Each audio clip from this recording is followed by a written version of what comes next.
Assalamualaikum warahmatullahi wabarakatuh. Kami dari kelompok 5 Sosiologi kelas 12 IPS 2. Di sini kami akan menyampaikan materi tentang faktor yang menyebabkan perubahan sosial dan juga kebudayaan yang akan dibawakan oleh kelompok kami, yaitu Ahmad Afif El Ghifari, Ade Iqmal Zahari Putra Lesmana, Iswanto, Muhammad Aska Al-Hakani, Muhammad Bintang, dan saya sendiri Muhammad Nabil Royhan.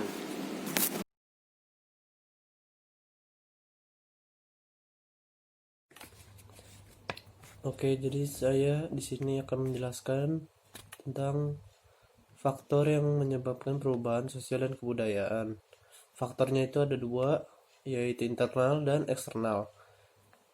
Pertama, yang faktor internal terlebih dahulu, yaitu satu, bertambah atau berkurangnya penduduk. Yang kemudian kedua, penemuan-penemuan baru. Yang ketiga, ada pertentangan atau konflik masyarakat. Yang keempat, yaitu terjadinya pemberontakan atau revolusi. Kemudian yang faktor eksternalnya ada satu, sebab-sebab yang berasal dari lingkungan alam, fisik yang ada di sekitar manusia. Kemudian nomor dua yaitu peperangan. Dan yang terakhir, ketiga, pengaruh kebudayaan lain.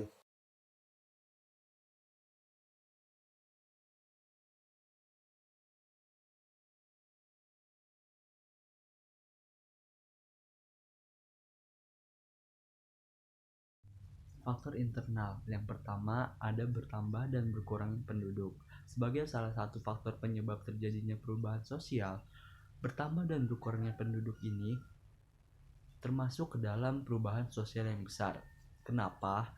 Karena bertambah dan berkurangnya penduduk dapat mempengaruhi aspek kehidupan dan juga dapat mempengaruhi lembaga kemasyarakatan yang ada, seperti halnya dalam industrialisasi. Faktor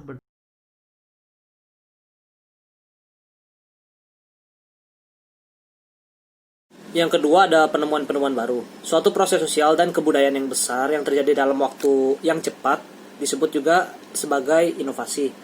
Perubahan-perubahan penemuan dapat dibedakan dalam pengertian discovery atau juga penemuan unsur kebudayaan baru dan juga invention atau pengakuan dari masyarakat.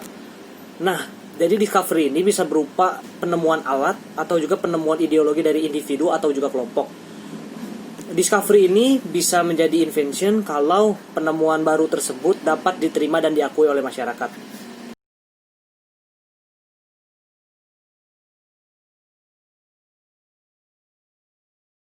Empat, pemberontakan atau revolusi. Pemberontakan atau revolusi dapat menyebabkan perubahan sosial. Contohnya perubahan bentuk pemerintahan di negara Rusia dari kerajaan absolut menjadi diktator proletariat.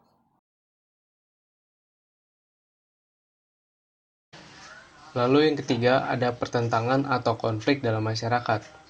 Konflik atau pertentangan dalam masyarakat dapat mendorong terjadinya perubahan sosial budaya. Pertentangan dapat terjadi antara individu dengan kelompok atau antara kelompok dengan kelompok.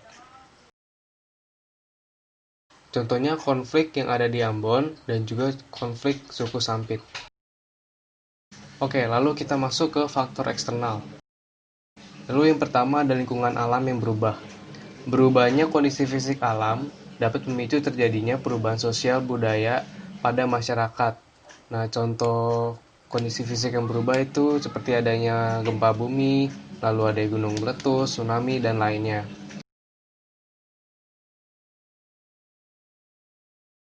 Tidak jarang setelah terjadinya proses alam yang merugikan, masyarakat yang terkena dampak harus berpindah ke tempat yang baru. Dengan otomatis, mereka harus menyesuaikan dengan tempat baru itu, menyesuaikan dengan norma dan kebudayaan barunya. Yang kedua itu ada peperangan. Peperangan dapat menyebabkan perubahan sosial karena negara yang menang akan menerapkan kebudayaannya di negara yang berhasil dikalahkan dalam peperangan tersebut. Dan yang ketiga itu ada pengaruh kebudayaan lain. Jadi masyarakat yang berhubungan secara fisik dapat menimbulkan pengaruh timbal balik, misalnya perkawinan dari dua budaya yang berbeda. Secara tidak langsung akan memengaruhi budaya kedua individu tersebut.